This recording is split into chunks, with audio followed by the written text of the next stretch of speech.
Kjo do ishte një arritje e madhe për Shqipërinë se kjo tregon një hap më afër Europës.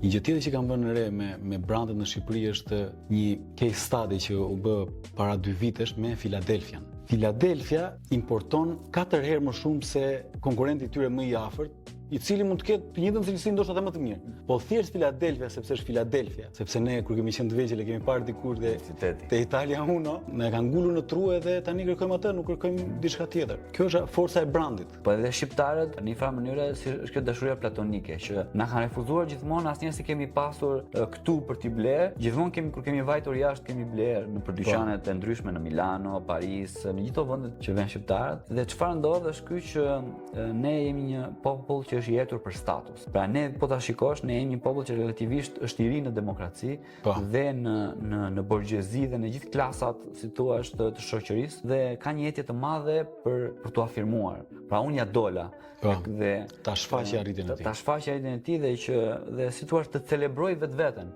me arritjet e veta. Që është shumë e drejtë.